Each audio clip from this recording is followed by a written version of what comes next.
Good morning, friends. I again welcome you to our second lecture on John Dryden. Friends, in the last lecture on John Dryden as a critique, we discussed that Dr. Samuel Johnson, who himself is an important critic of English literature, who himself is a great lexicographer living during 18th century. This Dr. Samuel Johnson hailed John Dryden as the father of English criticism. Now, why John Dryden is considered as the father of English criticism and why not Ben Jonson and Sir Philip Sidney? That we have already discussed in the last lecture. We also discussed that John Dryden during 17th century was much dissatisfied with the present scenario, with the scenario of his times.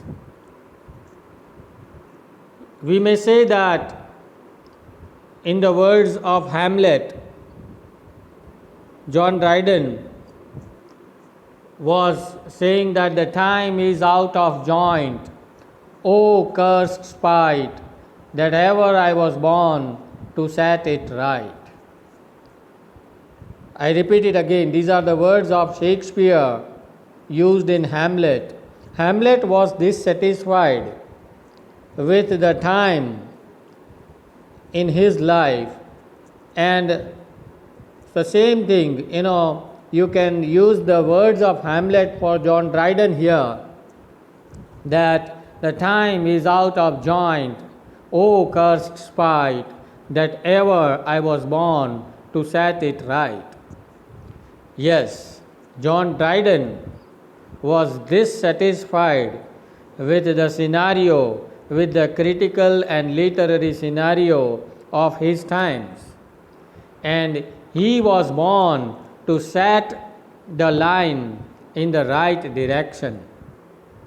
And that is the reason why John Dryden wrote an essay of dramatic poetry.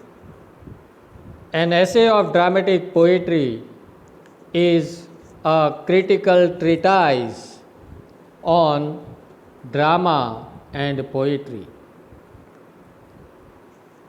As I told you in my previous lecture, this essay, this treatise, is written in the form of dialogues among four characters, namely Crites, Eugenius, Lycidius, and Neander.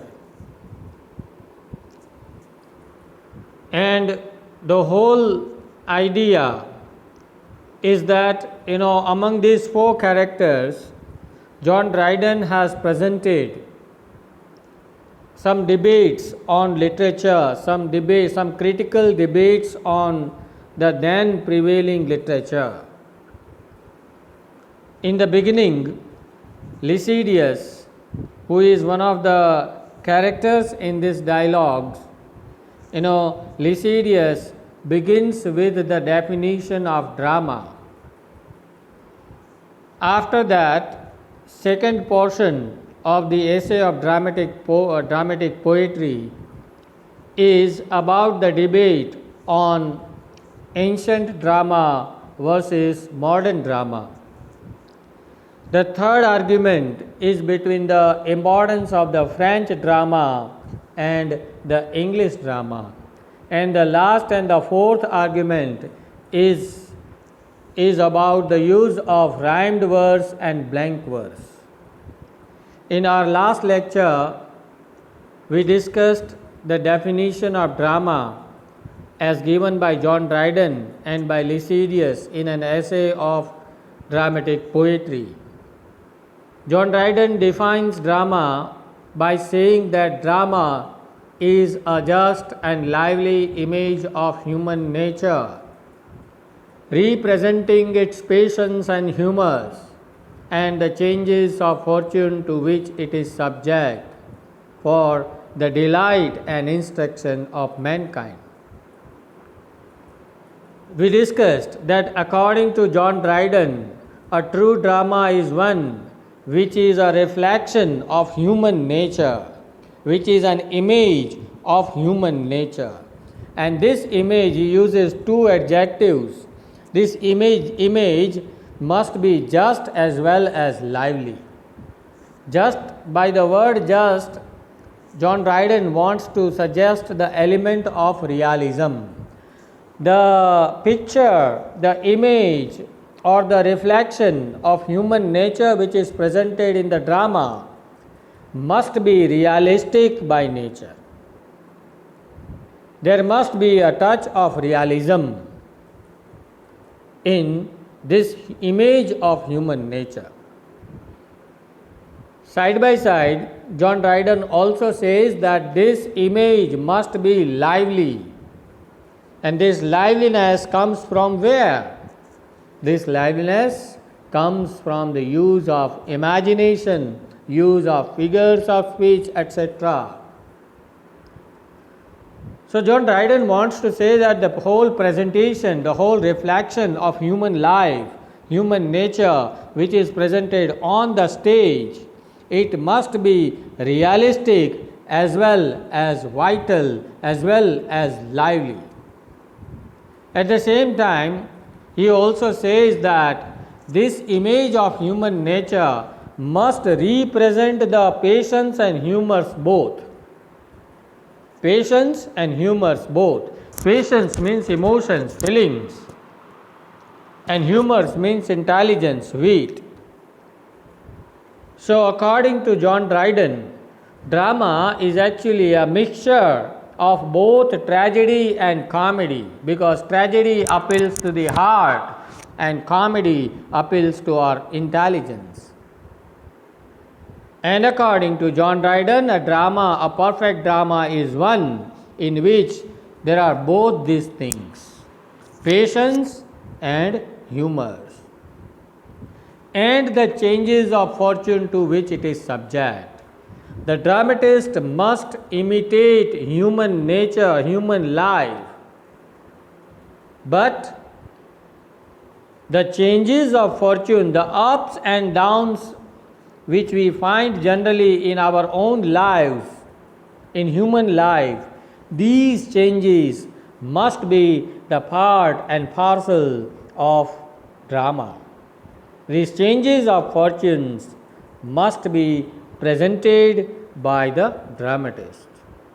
And at the end of the definition of drama, Dryden discusses about the function of drama, and he says that this drama is written for the delight and instruction of mankind. And he says that delight is the chief, if not the only end of poesy. Poesy is an old word, old English word. You can write it in modern manner as poetry, poetry. He says that delight is the chief, if not the only end of poetry.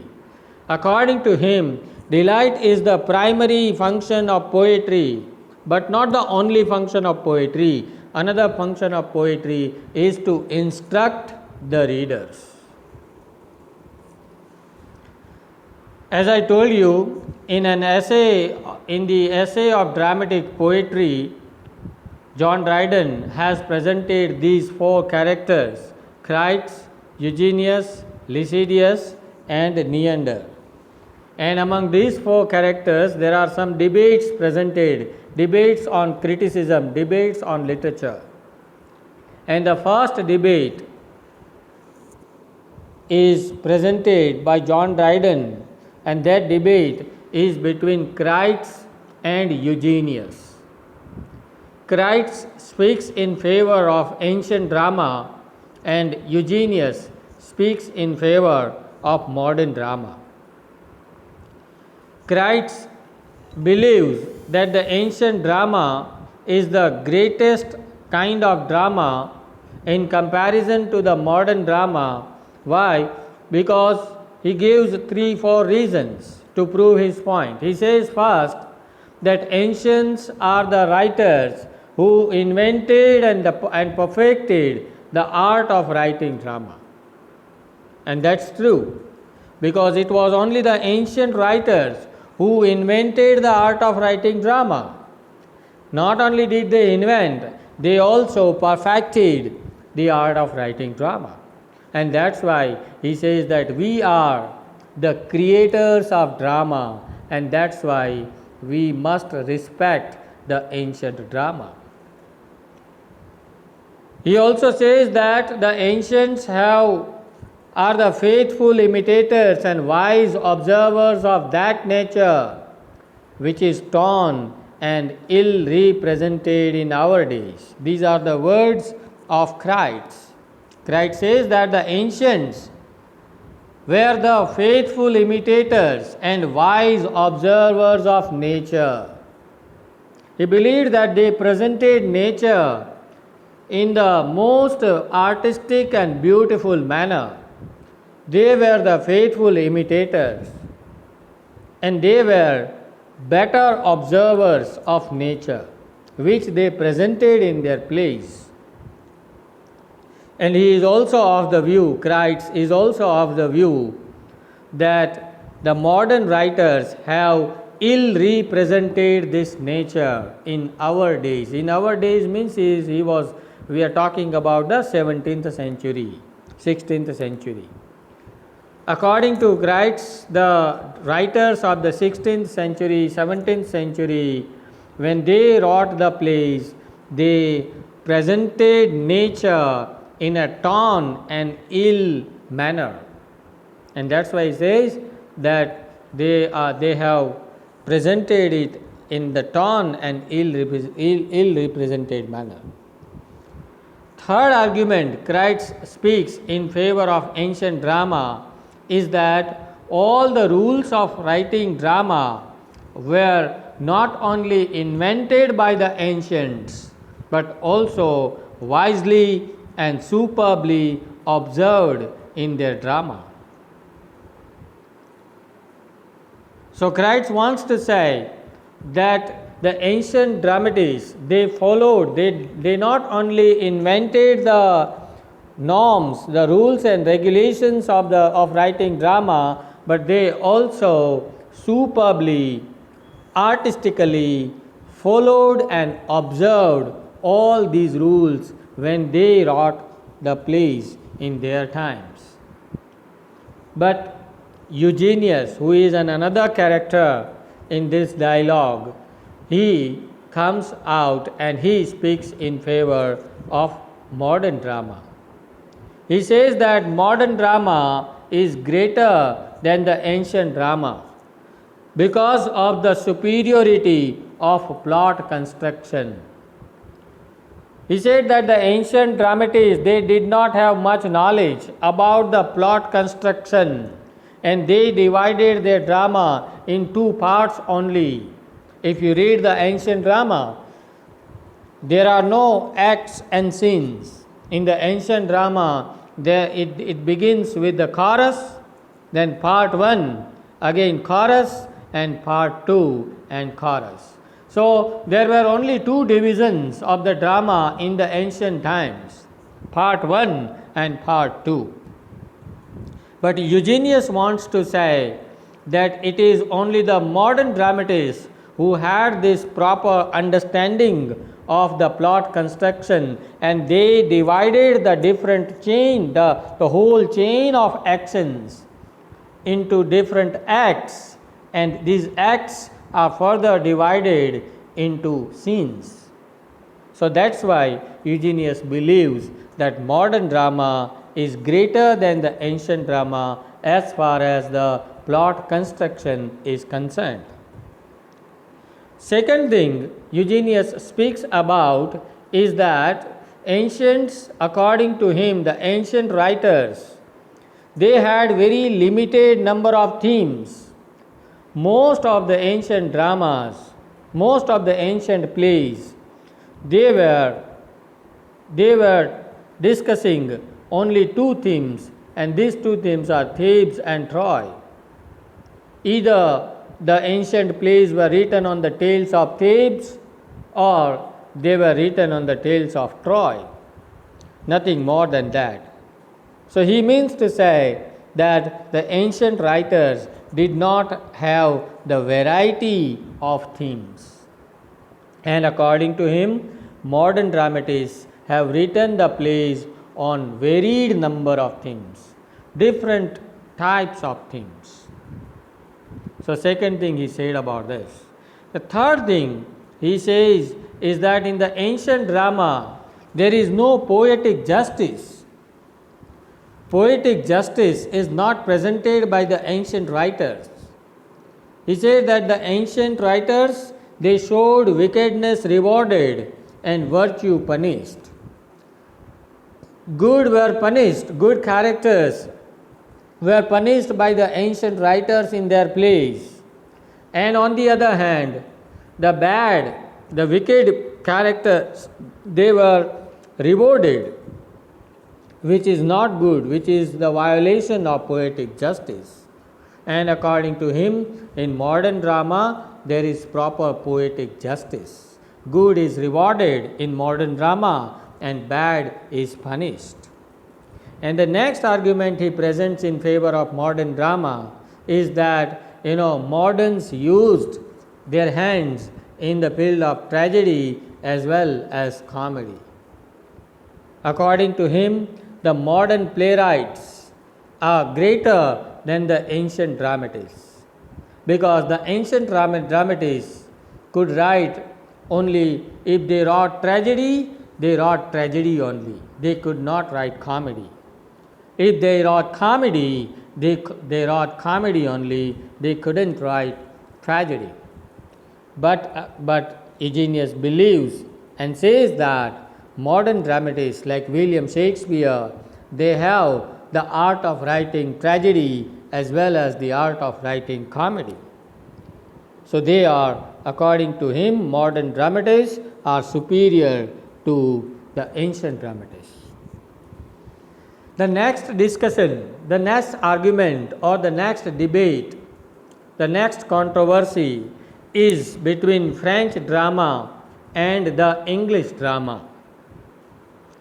And this discussion goes on between Lycidius and Neander. According to Lycidius, French drama is greater and superior to the English drama. To prove his point, he talks about five to six things. First, he says that the French dramatists, they have superb artistic construction. According to him, the French dramatists were greater as far as the art of construction of plot is concerned. Second thing is that French dramatists, they followed all the three unities of time, place and action properly when they wrote drama, which English authors, which English writers did not do. They did not follow the three unities. He also says that French drama is greater because here we do not allow any underplots. Only main plot goes and the story develops. There is no scope for underplots in French drama. Next thing, he talks about the no use of tragicomedies. Lycidius believes that the mingling of tragedy and comedy, the mixture of tragedy and comedy must not be allowed in the play, must not be allowed on the stage. And the French drama, it is either completely a tragedy or completely a comedy. And that's why he believes that French drama is greater than the English drama. Moreover, he also says that in French drama, we do not allow any violent actions to be presented on the stage. No violent actions are presented on the stage. Bloody scenes, murders, such things are not presented by the French dramatists, and that's why they are greater than the English dramatists. And the last point he says is about the use of rhymed words. He says that the French drama has used rhymed words, and as a result, our French drama has become very interesting, lively. The element of liveliness comes because of the use of rhyme in the presentation. But next, Neander comes and he replies to he replies to Lycidius, and Neander speaks in favor of English drama. It is also said that Neander is nobody else but the mouthpiece of John Dryden. What John Dryden wanted to say to the whole community in his times, he said through the lips, through the mouth of Neander. So Neander, you can say, is the spokesperson of John Dryden. Neander says that French drama is highly mechanical and monotonous. Why? Because they follow all the norms, the rules and regulations. They follow all the three unities of time, place and action. And as a result, their presentation is not natural presentation. He believes that liveliness in the drama comes only when you are not strictly following the norms, the rules and regulations. And that's why Neander and John Dryden says that the beauty of the French drama is the beauty of a statue but not of a man. These are the words of John Dryden, words of Neander. He says that the beauty of the French drama is the beauty of a statue but not of a man. A statue can be beautiful, but there is no life in that statue. What is the use of that statue? He says that your French drama is beautiful, fine, but it is the beauty of a statue, but not of a man. So this is how he proves the point that by following the norms, by following the rules, by following the three unities, you have lost the element of liveliness in your drama. And remember the definition of drama. Drama is a just and lively image of human nature. Lively image of human nature. So drama becomes lively when you are following all these three unities, you cease to bring liveliness in the drama. Second thing, he says that liveliness is missing in French drama. That's what I told you. Third, he says, is the mixture of tragic and comic elements. He said that the French dramatists, they did not believe in the mixture of tragedy and comedy, and that is a wrong idea. He said that our human life is full of happiness and sorrow. It is full of tragic and comic elements both. And if drama is the just image of human nature, if it is the realistic image of human nature, it must present both elements at the same time. Because nobody's life is a complete comedy and nobody's life is a complete tragedy. And that's why he favors the tragicomedies written by William Shakespeare and others during 16th and 17th century. Dryden favors the English drama by saying that the mixture of tragic and comic elements in the drama makes it even greater and more successful than the French drama. And the next point Neander means John Dryden, the next point he mentions is about the use of dialogues. He says that even the long speeches of French drama are not capable enough to carry the emotions of the characters on the stage. But even the short dialogues presented by William Shakespeare, by Fletcher and others, by other English writers, the short dialogues are capable of moving the hearts of the readers. It touches the hearts of the readers, even the short dialogues, which the long speeches of French drama are not able to do. So John Dryden wants to say, Neander wants to say that English drama is greater than the French drama, considering this factor. Considering the factor of liveliness, considering the factor of mixture of tragedy and comedy, considering the use of dialogues, short dialogues, which are highly capable of emotions, which burst, which enter into the heart of the readers, and which is the ultimate aim of tragedy or comedy.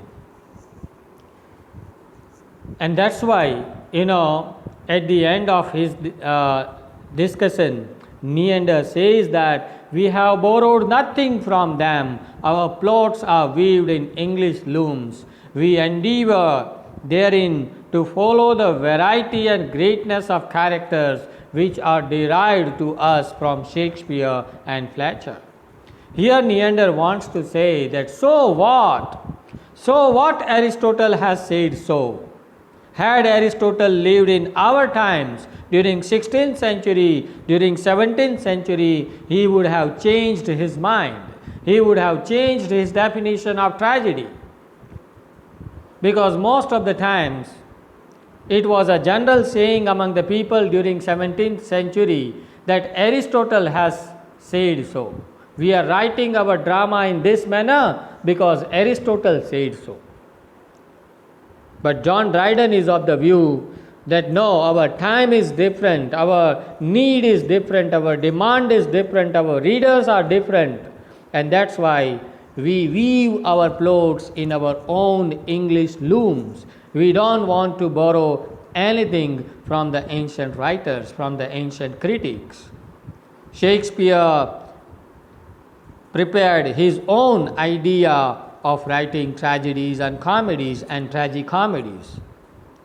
And we must respect the writers like Shakespeare and Fletcher. So for the first time, John Dryden comes on the screen to speak in favor of English drama, to speak in favor of the English writers. That's why, he is considered as the father of English criticism. The next argument is presented between Keats